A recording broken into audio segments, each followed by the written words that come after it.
Hello everybody, Classic again. I'm back with a Thief video this time. This is solely for World v World. It's not very effective in PvP, I wouldn't imagine, or PvE. I've tried it in PvE, it wasn't very effective. I've not tried PvP, but you know, it's not something I'm that good at if I don't play on my Mesmer. So whatever. Anyway, this is for World v World. It's a build I've been working on and I've practiced the past few weeks, and it's actually turned out all right, which is surprising because I used to play a lot of Thief when the game first came out, but as it changed and like things were nerfed and like Venoms became a thing which ArenaNet tried to push onto everyone, I stopped playing. I wasn't very good at Thief. Um, okay, well I suppose we'll just have a quick look at the traits and everything, and then we'll move back to the armor and trinkets. Okay, traits. Let's see. 0, 0, 20, 30, 20. It's extremely defensively built, which is why this works quite well in big Zerg fights, which is unusual. Like a thief would be a better roamer more than anything else, but this works for Zergs, which is fantastic. Okay, look at the minor traits in Shadow Arts first, then we'll move on to the Adept and Master. So first off, we have Blinding Powder, which will activate for 4 seconds of stealth, and will give blindness to any enemies around you if your health goes below 25%. Which is nice, that's just another. It's a 60-second internal cooldown, but it's something nice to have. Then, meld with shadows, stealth skills last longer. So, things like Blinding Powder down here, 4 seconds. This is extra 4 seconds per each pulse. If you get Steel, which will give you stealth, then that'll last a second longer. And as you can see here, the Blinding Powder from the minor trait, that will give us 4 seconds. It's 1 extra second, so it's I suppose it's just something nice to have, not really something you need to worry about. Here we've taken Master of Deception for a reduced recharge of 20% on each of our deception skills, and what would you know? All 3 of our utilities are deception. Just Blinding Powder, Deception, Shadow Refuge, Deception, Shadow Step, Deception. So wonderful! We have a 20% reduced recharged cooldown, whatever, on those 3. In the Master, we want to take Shadow's Embrace, which will remove conditions periodically while we're in stealth. So every 3 seconds we're in stealth, 1 condition will be removed, which is great, because thieves aren't that great at removing conditions, I've found. Which is unfortunate, because everyone likes conditions these days, except for the thief. So yeah. Moving on to acrobatics, we have Expeditious Dodger. I'm not going to try and pronounce that, I'm sorry. We gain swiftness upon dodging. 2.5 seconds of swiftness every time we dodge. It's good for getting in and out of fights nice and quickly. It works very well with this Feline Grace, which each time we dodge returns some of our endurance. So really you can get 3 dodges off in quick succession rather than just 2, which is nice. And they both give you swiftness, which is great. And Fluid Strikes, damage is increased while endurance is not full. We're dodging a lot because we can, because we're getting our endurance back and we're getting swiftness, and each time we're dodging, if so long as our endurance isn't full, we have an extra 10% damage, which is nice considering that Shadow Arts and Acrobatics are very defensive traits, so it's nice to have that extra little bit of damage. Blinding Powder. It's more stealth! Hooray! So release Blinding Powder when you take falling damage, and we'll take 50% less damage when we fall, which is great. You can jump off things like cliffs and not worry about dying, and it will also give you a strategic advantage on, say, opponents if you are out roaming in the wilds of World v World and they tried to gank you. You can just jump down, get some stealth, activate more stealth skills, and you're away. So that's wonderful, that's quite marvellous. Over here, we have Pain Response, which will gain regeneration and remove conditions when struck when your health is below the threshold of 75%. So each time our health, each 30 seconds, it's on a cooldown, each 30 seconds our health drops below 75%. This will remove bleeding, burning, poison, and will give us a nice wholesome 13 seconds of regeneration. So that will remove more of the conditions which will be applied to you, all the time, and it will give us regeneration to keep our health up some more, which is fantastic, because you're not going to do any good if you're dead. Okay, moving on. Assassin's Reward. We will heal ourselves whenever we use a skill that uses initiative. So we'll get 79 healing for each single point of initiative. So if you were to start spamming Cluster Bomb, that's 4 initiative used each time, and we're getting health back for that.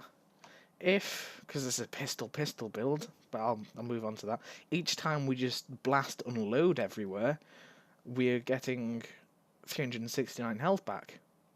And combine that with the Signet of Malice, which will heal us when we attack, is you can just jump in there and just unload everywhere, just pew pew pew pew pew, and stay alive.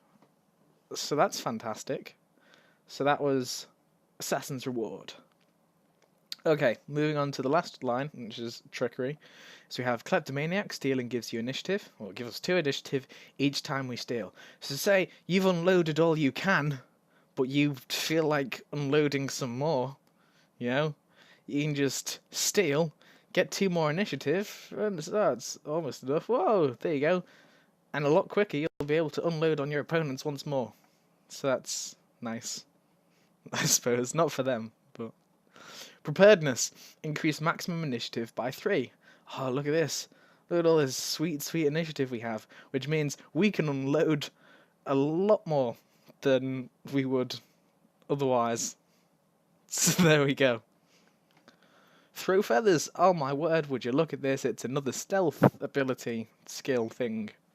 We will throw a handful of feathers to blind nearby foes, and we'll stealth ourselves. So if you take damage greater than the health threshold of a single strike, you release feathers to bind nearby enemies. So say if a pesky killshot warrior comes along and goes to killshot you, it's more than likely that's going to do more than 10% of damage in one hit. If that happens, we get another 4 seconds of stealth. So there we go. Stealth.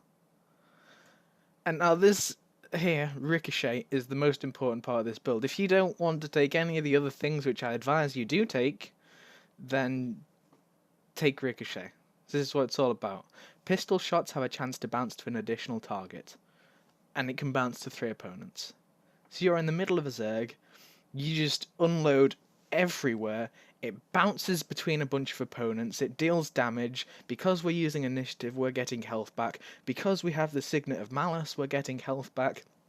It's just allowing you to stay alive in what would normally be a rather tricky situation for a thief. So that's Ricochet.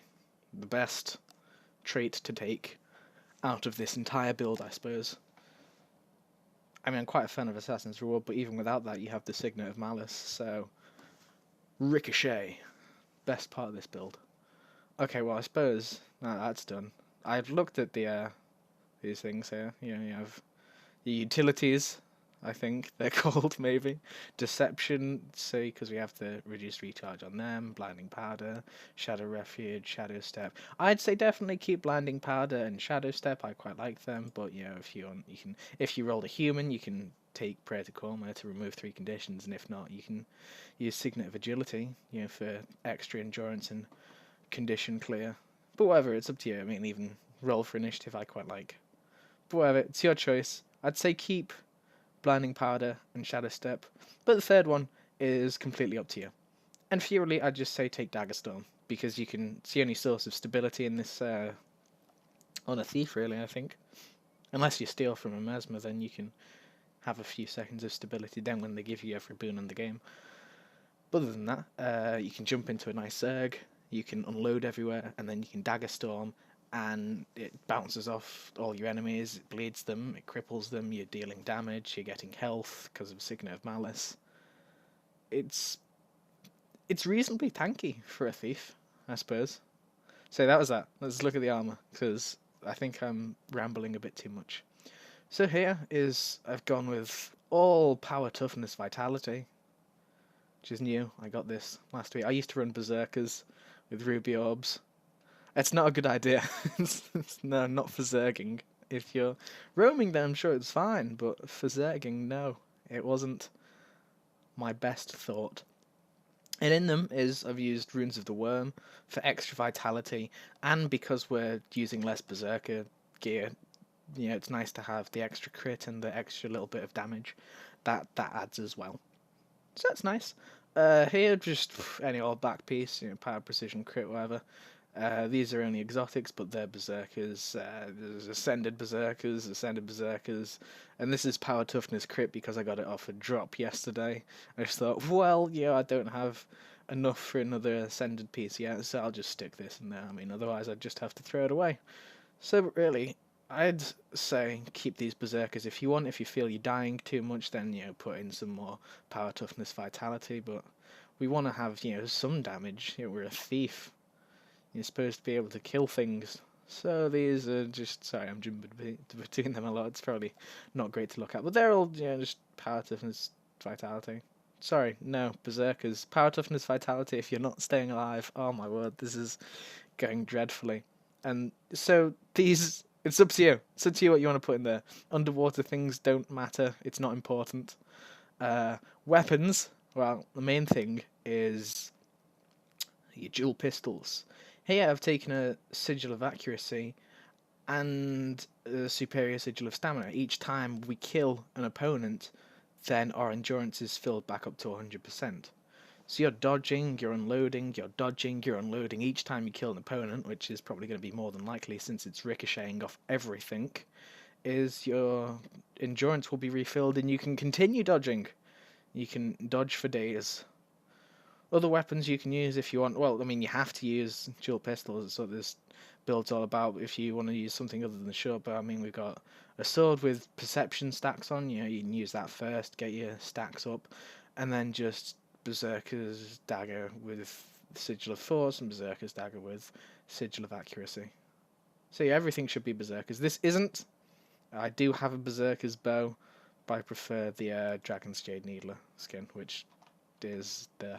I think it looks very nice, so that's why that's there. I think that's the whole build, actually. Yeah, that's pretty much it. 0, 0, 20, 30, 20, and your armor. Okay, I think I've rambled for long enough. Hopefully it made sense. I hope you enjoyed the video. So, I'm working on some more, hopefully, if I can think of more things to conjure up. But until then, thank you very much for watching. I'll see you all again soon, hopefully. Bye!